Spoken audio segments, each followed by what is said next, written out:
രാഹുൽ കാണാൻ വരുന്നു, എന്നെ അനി ആരും കാണണ്ട, എന്നെ വിളിക്കണ്ട എന്ന പരസ്യമായി വാർത്താ സമ്മേളനത്തിൽ PV അൻവർ പറഞ്ഞ ശേഷമാണ് രാത്രി രാഹുൽ മാങ്കൂട്ടത്തിൽ കാണാൻ പോയത്.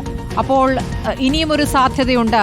അഥവാ PV അൻവർ നിൽക്കുകയാണെങ്കിൽ അത് UDF സ്ഥാനാർത്ഥിക്ക് വെല്ലുവിളിയാകും എന്ന വിലയിരുത്തലിന്റെ അടിസ്ഥാനത്തിൽ ആരും പറയാതെ, ആരും ചുമതലപ്പെടുത്താതെ പോവുകയായിരുന്നു.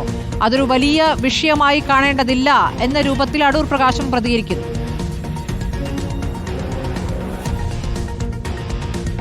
സ്മൃതി, ഇക്കാര്യത്തിൽ പ്രതിപക്ഷ നേതാവ് അടക്കം പ്രത്യേകിച്ച് ഇക്കാര്യത്തിൽ VD സതീശൻ ഒരു ക്ലാരിറ്റി വരുത്തുകയാണ്. അതായത് PV അൻവറിന് ഇനി UDFന്റെ മുന്നിൽ വാതിൽ, അല്ലെങ്കിൽ UDFന്റെ വാതിൽ അൻവറിനായി തുറക്കില്ല എന്ന് ക്ലാരിറ്റി വരുത്തുകയാണ്. പക്ഷേ എന്തിനാണ് രാഹുൽ മാങ്കൂട്ടത്തിൽ പോയത്, അതിന്റെ വിശദാംശങ്ങൾ പുറത്തു വന്നതുകൊണ്ട് അക്കാര്യത്തിലും ക്ലാരിറ്റി വരുത്തുകയാണ് പ്രതിപക്ഷ നേതാവ്. അതാണ് പ്രധാനം. അതായത് രാഹുലിനെ ആരും ചുമതലപ്പെടുത്തിയിട്ടില്ല, സ്വന്തം നിലയ്ക്ക് പോയതാണ്, അത് തെറ്റാണ്.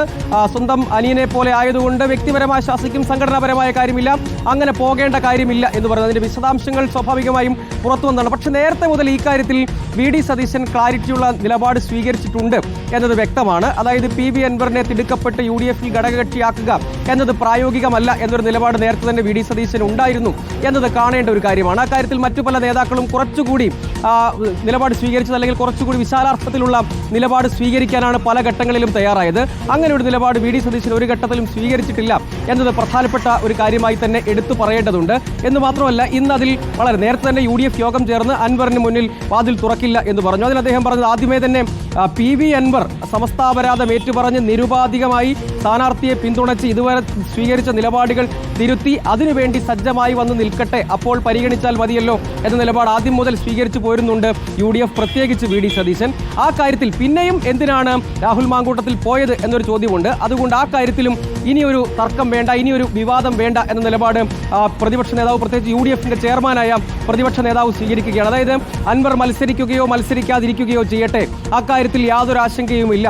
UDFന് കംഫർട്ടബിളായി ജയിക്കാൻ കഴിയുന്ന രാഷ്ട്രീയ സാഹചര്യവും സംഘടനാ സാഹചര്യവും നിലമ്പൂരിലുണ്ട്. അതിനുള്ള എല്ലാ മുന്നൊരുക്കവും നടത്തിയിട്ടുണ്ട്. അതുകൊണ്ട് UDFന് എന്തെങ്കിലും ആശങ്കയില്ല എന്ന് പറയുന്നു. പക്ഷേ അങ്ങനെ ഒരു ആശങ്കയില്ലെങ്കിൽ അതിൽ അദ്ദേഹം, പ്രതിപക്ഷ നേതാവ് പറയുന്ന ഒരു കാര്യം, അങ്ങനെ എന്തെങ്കിലും ചർച്ച വേണ്ടതുണ്ടെങ്കിൽ ഒരു ജൂനിയറായ MLA ചുമതലപ്പെടുത്തേണ്ട ആവശ്യമില്ലല്ലോ, അതല്ലാതെ പലവിധ മാർഗങ്ങളുണ്ടല്ലോ, ആ വഴി സ്വീകരിച്ചാൽ മതിയാകുമല്ലോ. പല നേതാക്കളുമായി ആശയവിനിമയം ഇതിനിടയ്ക്കിലൊക്കെ PV അൻവർ നടത്തിയിട്ടുണ്ടല്ലോ, പിന്നെ എന്തിനാണ് ഒരു ജൂനിയർ MLA ഇതിനുവേണ്ടി നിയോഗിക്കുന്നത്? അപ്പോൾ തന്നെ അതൊരു കൂടിയാലോചന ഇല്ലാത്ത കാര്യമാണ് എന്ന് അറിയാമല്ലോ. വർക്കിംഗ് പ്രസിഡന്റുമാരുണ്ട്, അവർ പോലും അറിയാതെയാണ് ഇങ്ങനെ ഒരു കൂടിക്കാഴ്ച നടന്നിട്ടുള്ളത്. അതുകൊണ്ട് അതിൽ ഔദ്യോഗിക സ്വഭാവത്തിലുള്ള ഒന്നുമില്ല, അങ്ങനെ ഒരു താല്പര്യമേ UDFനില്ല എന്ന് പറഞ്ഞ് തള്ളിക്കളയാൻ ശ്രമിക്കുകയാണ്. അങ്ങനെ സ്വന്തം നിലയ്ക്ക് ഒരു തീരുമാനമെടുത്തു. അതൊരു രാവിലെ തന്നെ ഫോണിൽ വിളിച്ച് ഈ കാര്യത്തിൽ രാഹുൽ മാങ്കൂട്ടത്തിനെ ശാസിച്ചു.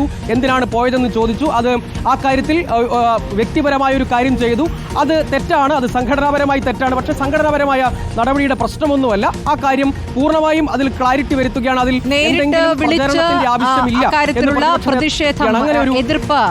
എതിരഭിപ്രായം പ്രതിപക്ഷ നേതാവ് പറയുകയും ചെയ്തിരിക്കുന്നു. പരസ്യമായി രാഹുലിനെ തള്ളുകയും ചെയ്തിരിക്കുകയാണ്.